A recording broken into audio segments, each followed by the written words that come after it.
Market conditions shifting back down to mildly bearish in this overall bull market with that rank of 22.28. That rank is this number right here, and seeing a bit of a pullback here yesterday as well as this morning. Looks like futures are going to move lower, so some weakening here happening. Let's look at a few different levels.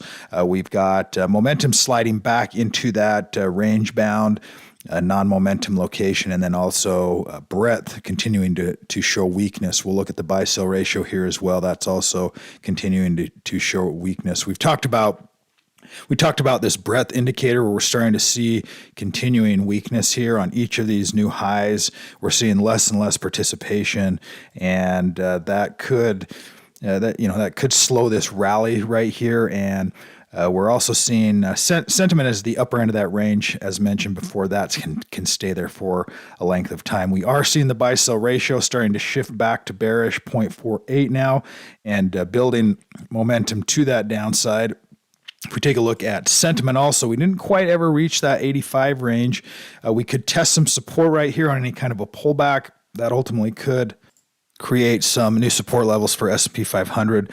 If we look at SPY, seeing it right at that level, it didn't have much of a move yesterday, not as much as the Dow. We'll see if we get a support range right here. Keep a close eye on this range right here, right around that 520 location, all the way up to the lows on SPY yesterday, or even these lows here, we're looking right at 524. So really 520 to 525.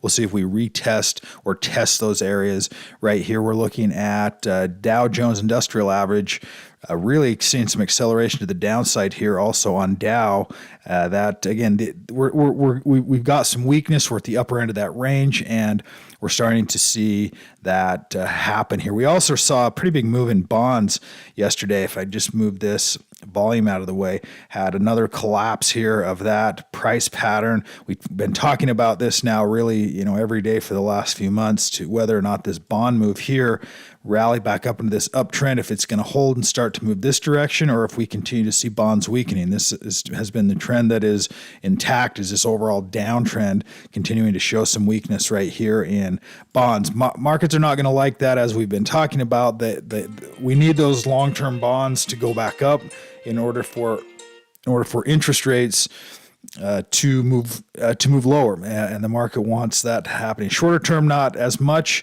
We'll keep an eye on that today and see if we see any kind of a shift. We also saw a little bit of a shift here back to the up in VIX. This is that short-term indicator for fear, and when we see that starting to spike, when we see it down in these really low areas, there's just not a lot of, typically we're in an uptrend, there's not a lot of fear. Once that starts to reverse, then we start to get back into a little bit more bearish territory. So we've shifted back up into this range here. So lots of signals right here of weakening, but we also are at the upper end of this range, so we want to be watching for support. We want to be watching for dip buying, at least right now, unless we see some continuation to that downside. Sectors, we look at sectors here, we did see some continuation adding to the holds and a few more back into the sell, so some weakness happening here. Technology still holding up. Commodities, we didn't see much yesterday. Silver had a big gap the day before, but it's setting